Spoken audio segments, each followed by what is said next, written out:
Welcome to my channel life with Priyanka.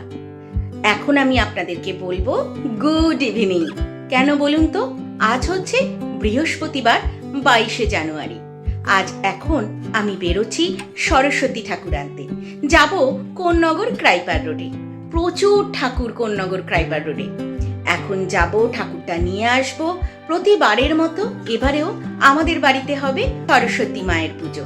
চলুন ঠাকুর আনতে বেরিয়ে যাই, আমি আর আমার কর্তামশাই। দশকর্মার মুদিমাল যা যা আনা সেগুলো আনা হয়ে গেছে। আর কালকেই আমি আপনাদের সাথে আমার জীবনের একটা বিশাল জায়গা জুড়ে থাকা একজনের সাথে পরিচয় করাবো।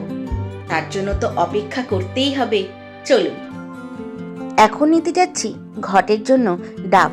দূর থেকেই দেখতে পেয়ে গেছিলাম ডাবের দোকানটা। খুব সুন্দর কিন্তু ডাবগুলো দেখতে, প্রত্যেকটা শীষও খুব সুন্দরভাবে আছে। এই ডাবটা পছন্দ হয়েছে, তাই আমরা এই ডাবটাই নিলাম। এবার রওনা হচ্ছি মূর্তির দোকানের জন্য। যে দোকান থেকে প্রতি বছর মূর্তি নিই, আমি এখন সেই দোকানেই যাচ্ছি। দেখবেন কি সুন্দর সুন্দর মূর্তিগুলো। চলুন, এসে গেছে দোকানটা।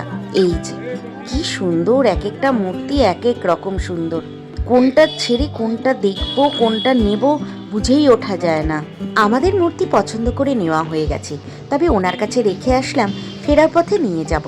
পাশেই ছিল দশকর্মার দোকান, সেখানে এত সুন্দর সুন্দর মালা দেখে চোখ জুড়িয়ে গেল। ভাবলাম একটা মালা আজকে নিয়েই যাই। তাই এখানে বেশ কয়েকটা মালাই খুব সুন্দর। তার মধ্যে হঠাৎ করেই একটা মালা আমার চোখে পড়লো। এই যে বাসন্তী কালারের, কি সুন্দর দেখতে। এই মালাটাই আমরা নিলাম। বেশ ভালো লাগবে, কাঁচা ফুলের মালার সাথে যখন এটাও পরানো হয় না, দেখতে কিন্তু বেশ ভালো লাগে। যাই হোক, আমাদের শুধু এইটাই নেওয়ার ছিল। এটা নেওয়া হয়ে গেল। এবার আমরা যাব মিষ্টির দোকানের উদ্দেশ্যে। গিয়ে ওখান থেকে ঠাকুরের জন্য একটু মিষ্টি নেব, দই নেব, যাতে পরের দিন তো আবার দধিকর্মা আছে।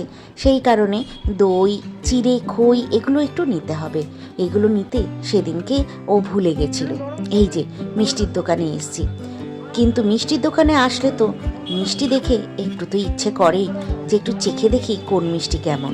তো খুব ভালো খেলাম কিন্তু এই মিষ্টিটা, দারুণ খেতে। এবার এই যে আমরা কিন্তু মূর্তি নিয়ে এবার ফিরবো, তাই মূর্তিটা দাদার কাছ থেকে নিয়ে নিলাম। নিয়ে এবার আমরা চলছি বাড়ির পথে, অর্থাৎ আমাদের ফ্ল্যাটে।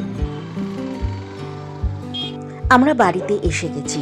ফ্ল্যাটের নিচে যখন বাইক নিয়ে ঢুকছিলাম, ঠিক তখনই চোখে পড়ল গ্যারেজের ভেতর দিয়ে আমাদের সরস্বতী ঠাকুর কিন্তু এসে গেছে। আর উল্টো দিকের বিল্ডিংয়েও সরস্বতী ঠাকুর এসে গেছে।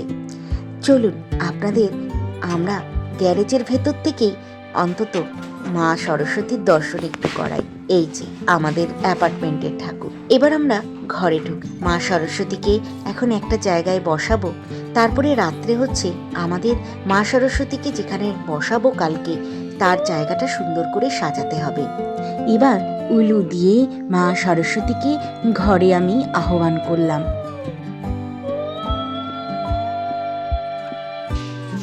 এই যে দেখুন, আমার মা সরস্বতী বাড়িতে চলে এসছে।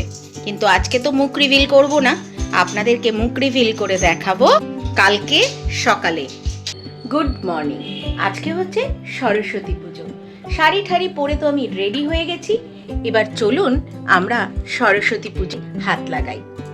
তাহলে এখন আমি বসাবো মা সরস্বতীর জন্য পায়েস, আর আমার জীবনে বিশাল অংশ জুড়ে থাকা আরেকজনের জন্য। চলুন তাহলে পায়েসটা বসাই তাড়াতাড়ি। পায়েসটা আমি আজকে কড়াইতে করব, তাই কড়াইটা গ্যাসের কাছে বসিয়ে দিয়ে দুধ দিয়ে দিলাম। আমি এখানে খুব বেশি দুধের পায়েস করছি না, আমি এখানে 500 ml দুধের পায়েস করছি। দুধটা বেশ ভালোভাবে ফুটে উঠেছে। দেখুন বেশ কিছুক্ষণ জাল দিয়ে দিয়েছি। এবার দিয়ে দিচ্ছি চাল। আমি এখানে 1 চামচের মতো গোবিন্দভোগ চাল নিয়েছি, বলতে পারেন হাফ মুঠো মতো। গোবিন্দভোগ চালটাকে এবার ভালো করে দুধের সাথে একটু মিশিয়ে নিলাম। এবার কিছুক্ষণ এটাকে ফুটতে দিতে হবে, যতক্ষণ না চালটা সিদ্ধ হচ্ছে। চলুন ঠাকুরের জায়গায় যাই। সরস্বতী ঠাকুরকে এখন বসানো হবে। কালকে রাত থেকে আমরা সুন্দর করে সাজিয়ে নিয়েছিলাম। আপনারা জানাবেন কিন্তু কেমন হয়েছে সাজানোটা। এই যে মা সরস্বতীকে ভরচা যখন আসনে বসিয়ে দিলেন।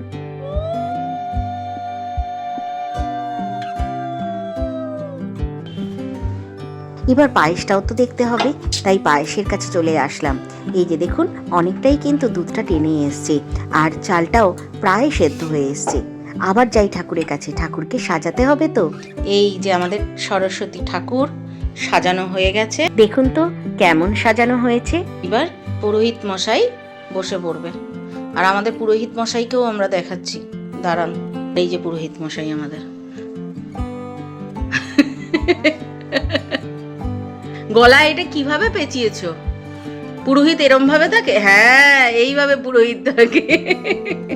এবার আমাদের পুজো শুরু হবে, তবে পায়েসটা আর আপনাদেরকে দেখাতে পারিনি। পরে অবশ্য একটুখানি মিশ্রি দিয়ে ঘন করে পায়েসটা নামিয়ে নিয়েছিলাম। খুব তাড়াহুড়ো পড়ে গেছিল যে ভগবানকে ভোগ নিবেদন করতে হবে বলে।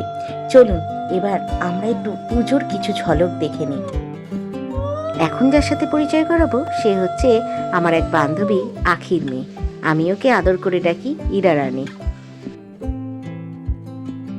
আপনাদের সাথে বলেছিলাম একজনের পরিচয় করাবো, আমার জীবনের বিশাল অংশ জুড়ে যিনি আছেন তিনি। এবার দেখুন কে। এই যে ইনি হচ্ছেন আমার কেশব, আমার ছেলে। ওকেও সকালে কিন্তু আমি খেতে দিয়েছি পায়েস। আজকে পায়েস দিয়েই ওর দিন শুরু হচ্ছে।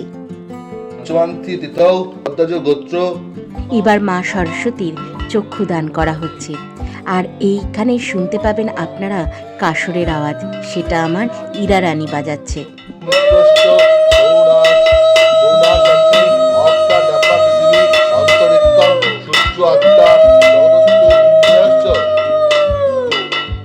এবার অঞ্জলি শুরু হচ্ছে।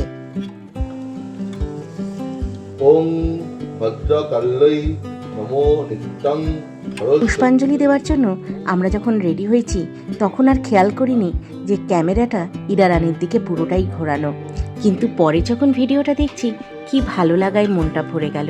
ইরা রানী কি সুন্দর মন্ত্র উচ্চারণ করেছে। এবার আরতি শুরু হয়ে গেছে।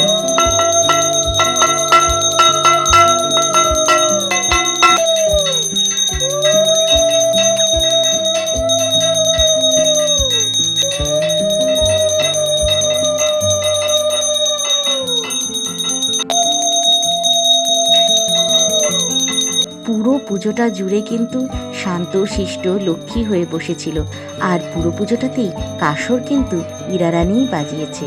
পুজো এখন শেষ। এসছে আমার বান্ধবী আখি, ওরই মেয়ে হচ্ছে ইরা রানী। এই আমার এক বান্ধবীর মেয়ে ইরা রানী।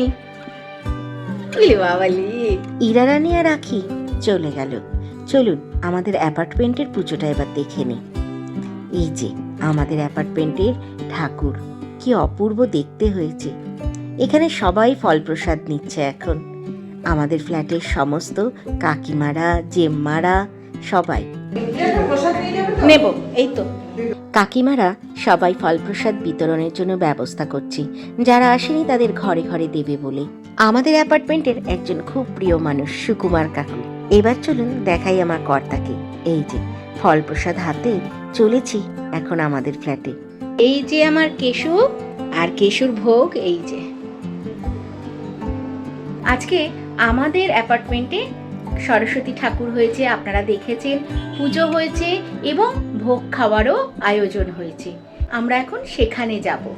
আমাদের রান্না হয়েছে খিচুড়ি, বেগুনি, হয়েছে বাঁধাকপি, লাবড়া,